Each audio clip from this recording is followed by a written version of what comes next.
Sayın Cumhurbaşkanı. Le président de la Turquie, Recep Tayyip Erdogan, a déclaré que la décision du Parlement israélien d'imposer la peine de mort aux prisonniers palestiniens n'est en substance pas différente des politiques d'Hitler contre les Juifs. Ce qui se passe est de la discrimination, c'est du racisme.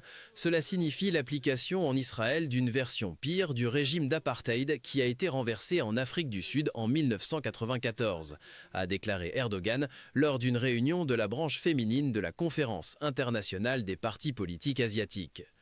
Erdogan a déclaré que la géographie du Moyen-Orient, dont la Turquie fait partie, a connu des jours douloureux, difficiles et sombres ces dernières années, rapportent les médias étrangers relayés par Buzz+. Un conflit et une confrontation chaude commencent avant qu'un autre ne se termine, malheureusement. Et en général, ce sont les femmes et les enfants innocents qui portent le fardeau de cela. La grande majorité des plus de 72 000 civils impitoyablement tués par Israël à Gaza sont des femmes et des enfants. En 13 ans et demi de guerre civile dans notre voisin la Syrie, ceux qui ont payé le prix le plus élevé étaient encore une fois les femmes et les enfants, a déclaré Erdogan.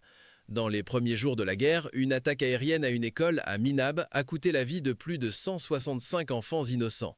Malgré le cessez-le-feu, les bombardements et la politique d'occupation d'Israël contre le Liban ont continué de victimiser davantage de femmes et d'enfants. Regardez, depuis le 2 mars, à raison des attaques d'Israël dans les zones résidentielles civiles, 1,2 million de Libanais ont été contraints de quitter leur maison. Plus de 4 500 de nos frères et sœurs libanais ont perdu la vie dans ces attaques, tandis que 4 700 ont été blessés. Le jour du cessez-le-feu, Israël a brutalement tué 254 Libanais. Ce réseau de génocide, aveuglé de sang et de haine, continue de tuer des enfants et des femmes innocentes, a-t-il noté.